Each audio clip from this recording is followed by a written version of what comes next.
Hey, what's up everybody? In this video, this is going to be a subscriber request that I had just seen. So little perks. If you do decide to subscribe to the channel, you can request a video. And if I see it and if it's something that I have the time to do, then I will absolutely do it. So this is really going to be about your response to symptoms and how the way that you respond will technically dictate how far into anxiety, the anxiety cycle you go, how far down the panic route you go, essentially how long it's going to take you to recover. You can also get a gauge based on how you respond to your symptoms, how well or how not well you respond to the symptoms. Most of you are at the point where you're probably not responding all that well, which is common and understandable. And it's very hard to change. Like, that's very hard to break when you live in such fear of the symptoms and the negative outcomes that you've now heard about and read about. And this kind of can link to the last video that I made about how when you're reading certain things or seeing certain things, you now have new triggers. And the triggers just start piling up, and it doesn't take very long before you're just fearful of everything, and you fear that you have everything. And then it's just like a constant self-scan, and you're just like feeling everything and fearing that you have every disease that you've heard about, and you're just kind of assuming all those negatives. So I'm gonna talk about that in this one, but before I get into it, I still do want to mention, I'm probably gonna mention at the beginning of most of these videos now, that 80 to 85% of the people who watch my videos are not subscribed to the channel. And I mean, it only takes 2 seconds to do it. It doesn't cost you anything. There's no money to do it. But my biggest, furthest reaching video has over 1,000 views. And that's like 800 to 850 plus subscribers that I don't have because you didn't take the time to click the button for me. So I would greatly appreciate it if you come across the channel and you do get some kind of value, that if you do me that favor, so that I can in return do these favors for you and make these videos cater to you, just to try to help you get over that hump, break through that barrier, so you can kind of start to see the light at the end of the tunnel. So that aside, now when you are going through this anxiety cycle and you're really far into it and you experience all these symptoms and you start to fear all of these kind of symptoms, it leads to a deep problem. So you have to, the first thing that you have to do before you start to gain momentum and before you start to break through certain anxiety strongholds or barriers or whatever term you want to call it, is you have to believe that what you are feeling and what you're experiencing actually is anxiety. Because if you don't get to that point, it doesn't matter what I tell you, it doesn't matter what any other anxiety YouTuber, it doesn't matter what anybody tells you, your subconscious is never going to believe it, and it's going to convince your logical mind that that's not true either, because the subconscious controls more, and it's going to be an impossible tug of war for you to break through, because you already doubt that you're healthy, and you already doubt your own health and your organs and your heart and all that kind of stuff.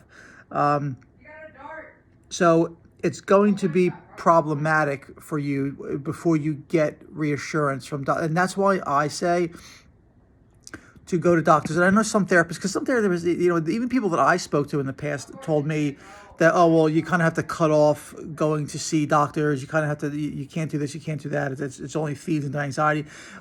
On one hand, it's true. But on the other hand, if you don't develop the initial reassurance that you're healthy and everything with you is okay, you're not ever going to be able to get over it. And that's pretty much a guarantee as far as I'm concerned. Until you go to the doctors, until you go to the specialist after the doctors, until you get the tests run from those specialists after seeing the doctors, you're not gonna get over it, because too much damage has been done. You've read too much, you've seen too much, you've assumed too many illnesses and conditions and all that kind of stuff. So now you're just sitting around in fear.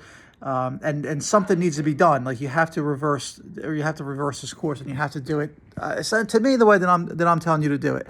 So you go to the doctors, you have to get these tests done. If you still don't believe it, because I was in the boat where I still didn't believe it, I went to multiple cardiologists. I went to like I did speak to probably like 6 cardiologists or so, 2 different cardiology groups. I've had 2 different like sets of testing done from both of those groups, and you know, it was still difficult, and I still have triggers when it comes to certain things. Like, so it's not just peaches and rainbows and all that and all that kind of stuff as soon as you get done. It's still a time consuming process, and it's still something that you kind of have to drag yourself through. But this is step 1, and it doesn't matter how many videos you watch, you have got to do step. And I've seen other people's videos too, and they talk about this. This is the most important thing for you to do in the beginning. Don't put it off. Don't be afraid to do it. Don't be afraid that, oh my God, well, I might have something, because you already think that you do, right? So what's the difference if you go there and somebody tells you that you have what you already believe you have, or the positive side, which is going to be in the vast majority, if not virtually every one of the cases, is that you don't have what you already believe that you have, and you have anxiety. Most people are going to get that. Even in the worst case scenario, if you felt like you had something that was wrong with you, logically, now if you step back and think logically, you would want to find out if you had something so that you could, come up with a plan and fight against it. Because not everything that even some people do have is fatal and life-threatening, and we just think that it is, because we just think like, oh, we're in such this fear state that we just think of that.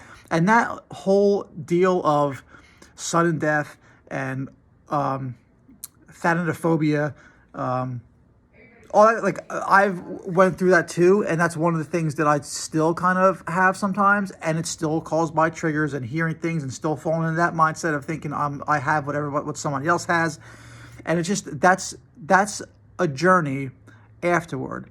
But this is kind of step 1. But I'll follow up on the fear of sudden death and dying and the thanatophobia in like another video. So you can comment if you want to see that's something you want to see. Because that can be very triggering for someone. Because at the end of the day, I feel like that's a very big thing that might not even be realized yet in a lot of people. Is that fear is probably like an underlying cause of everything that you're experiencing. It's a fear of something. It's a fear of death. It's a fear of failure. It's a fear of like abandonment. It's like there's some kind of fear that's causing that, unless it's like vitamin deficiencies,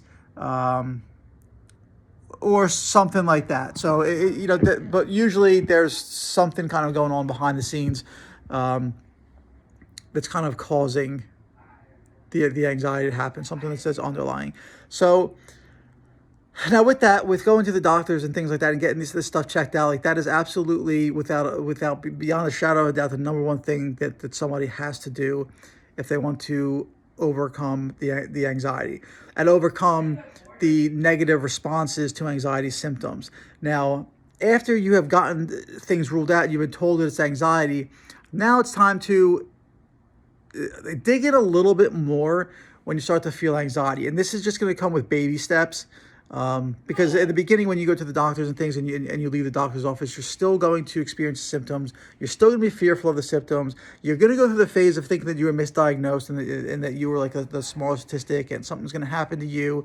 But eventually you're going to start, eventually the logical side of you is going to shine through a little bit. And I have string on my shirt. Oh, I actually don't even know what string. There you go. So eventually the logical side of you is going to come through and be like, well, I've been experiencing the same kind of symptoms for many months, in some cases years, and nothing has happened to you yet. You've experienced the same kind of feelings and sensations. Like me, if I had a certain trigger or something, I would immediately feel tension in my chest. I would immediately feel tension in my chest on my heart side, and that would, of course, spiral me into like a bit of a panic, because like I would think that, oh my God, like my heart's stopping, or like sudden death is imminent and all that kind of stuff.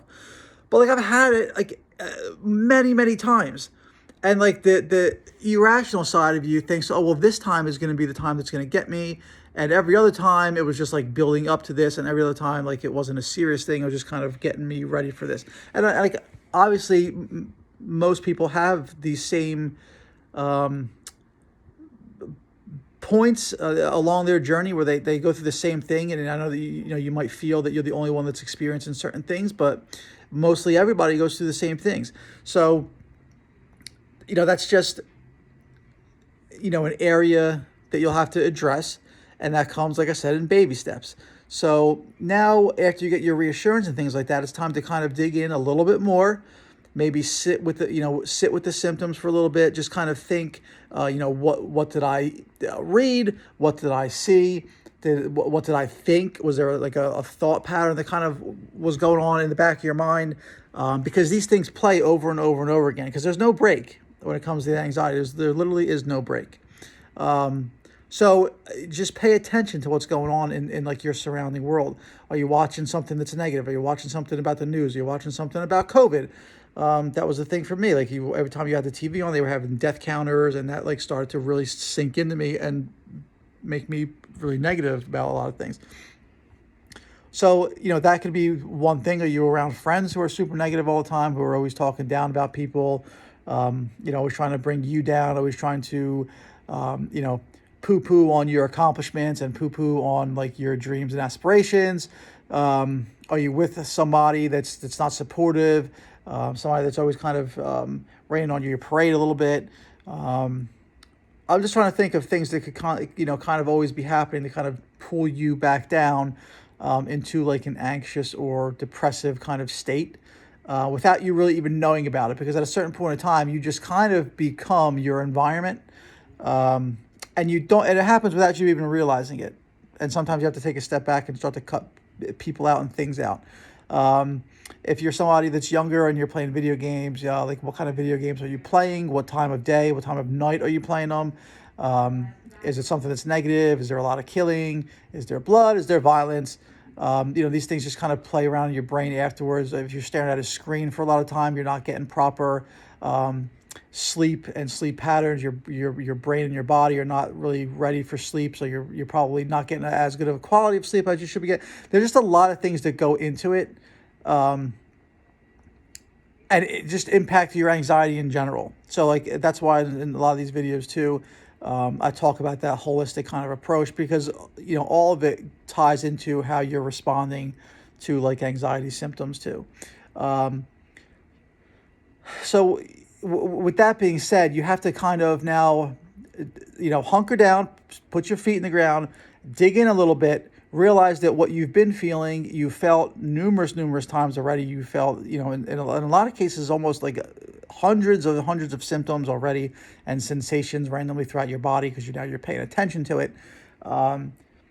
So, start to sit there with it and feel like the adrenaline, or feel those stress hormones or whatever kind of flowing through. You kind of sit there with your panic attacks. Like I've gone through phases too where like I knew I was having panic attacks. Like I would wake up. Usually, again, this is consistent with the things I've said in previous videos. Like I would wake up. I used to have more nocturnal panic attacks than throughout the day. So like I would wake up, or like at night or something, like I would have a random panic attack. And while I was doing that, eventually I got to the point where like I just knew, like I knew it was a panic attack. Like I wasn't super worried or concerned about it, because like it got to a point where I knew what was going on. And I finally started to, I guess, believe a little bit more that there wasn't really any major conditions and all that kind of stuff. So I was able to kind of just sit there, and I would listen. I remember I would listen to the Dare app a lot. If you don't have that, it's a good tool, something that you have. And I would sit there and I would just play one of the things that the guy who runs it, one of the videos that he would say, where he's like, just give it 30 seconds. Just sit there with it for 30 seconds. I know that you want to run away. I know that your heart may be pounding, or you're experiencing all these kind of symptoms, and you want to get up and run out of the room, and all these kind of things. And now, just sit there with it for 30 seconds. And after 30 seconds has passed, I mean, in my case, again, like I always relate things to the cardiophobia, because that's just what I went through, and that was the worst thing that I experienced. Like I knew I wasn't having a heart attack, like, because again, if you're sitting there for 30 seconds or a minute and you're just having like the panic attack or whatever, like it's That's not what it is. So it's just like an anxiety. It's just like it's just a panic attack, and it's been reassured and hammered home with the fact that you've had all the testing. You've gone to these people. You've seen the cardiologist, and you've been seeing like a psychologist, and all that kind of stuff. So like you've experienced all this kind of stuff before. Now you're just sitting there, being like, I know what it is. It's just I know it's a panic attack. I know it'll pass. I know my body. Your body just feels like it's in danger. Because there's just triggers. You just have so many triggers now, and that they become unconscious, and you don't have to think anything. You don't have to see anything at that moment, because now your subconscious mind is just replaying things in the background that you've been thinking all day, that you've been seeing all day, that you've been seeing for years and decades, that you've been hearing for years and decades, that you've been experiencing for years and decades. And over time, negativity and all that kind of stuff, like it will break you down. And that's why I talk too about like the people that are surrounding you, and you're being a product of your environment. Like just cut. Even if you're a part of that, and you know that you're a part of that, and you fit into that category, you just start cutting people out, because it's not who you want to be. It's not who you were meant to be. Like nobody's sitting here meant to be like a negative person, always trying to bring other people down and just kind of be a drain on anybody else's life. And unfortunately, there just are people out there who are like that, and they don't really care, and they don't really realize it, and they just go about their lives. You don't need to be a part of that, because it's going to affect you in a negative way, and that's going to affect your anxiety levels and your responses to anxiety symptoms. Trust me when I tell you. So that's like those are the main things that kind of will help you get over the initial hump. Is number one is getting everything ruled out and checked, every area of your body that's caused you the scariest symptoms and cause for concern. Then sit there with your symptoms and sensations, and think about the thoughts that were going through your mind, what you were watching. Start to kind of be inquisitive about certain things and try to wonder what exactly is causing it. And then, like, as you're doing that, you're kind of having internal conversations, but you're kind of doing it in a more positive way, because you're starting to put things together and piece together the puzzle of why you're responding in certain ways and what's causing certain things to happen. If you're feeling super anxious about it, do it while you're just pacing around, and get up, go for a little walk, do a little pace around your house, and just kind of bounce some ideas off yourself, like what's causing these kind of things. So just sit there with the feeling for a little bit and build off of that. And know that, okay, I've been through these feelings before.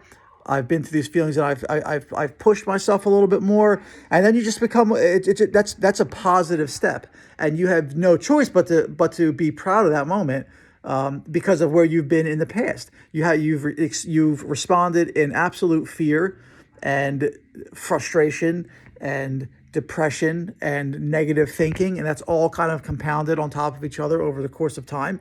And before this moment, when you actually are able to stand up to it and start to wonder about it a little bit, you would have never thought that you'd even be able to do that. You would thought that that you're either dying, or that this is going to be your life from here to the end. But it doesn't have to be that way. All you have to do is follow, the instructions, and the first couple times it's awkward and it's uncomfortable, and you're not going to want to do it. But in reality, you don't really have a choice. Like what are your other options? Because, like, to face it, if you were right and you thought that the worst was going to happen, and the catastrophic thinking was correct, you wouldn't even be here watching the video. Like, something would have already happened to you.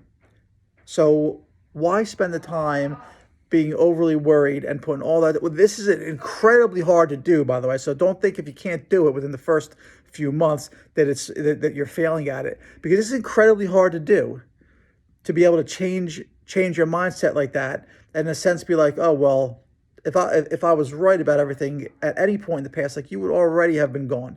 Because if you have these catastrophic things like the heart attacks, like the strokes and all that kind of stuff, like, you're not going to have 6 months of anxiety period and all this is happening in the meantime. Like, most people that unfortunately, they're old. Most of the time these things happen when people are older. They might not even know about certain things, but things happen like, in instance.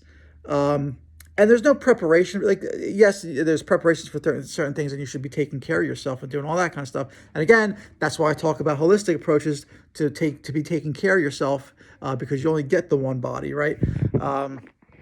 So do treat it as a temple, and that's something that I also didn't do with just dieting, most likely eating junk. So if you're eating junk and a lot of you know refined bad carbs, bad sugars, alcohol, drugs, all that kind of stuff, to smoking, all that stuff, that's the first kind of stuff to cut out, because that's not going to help you accomplish anything that you're looking to accomplish either. So those are pretty much like the biggest steps in terms of getting over humps, getting the positive momentum kind of rolling. And then after that, you still will have the same kind of feelings, and you'll still have certain instances where you feel really anxious, you're afraid to do certain things. But you'll find that it's more easily approachable, and you can push yourself a little bit more, and you're not just in fear, because the first response automatically when you start to feel like anxiety symptoms, and they're physically manifesting, is you just like immediately you just tense and you freeze.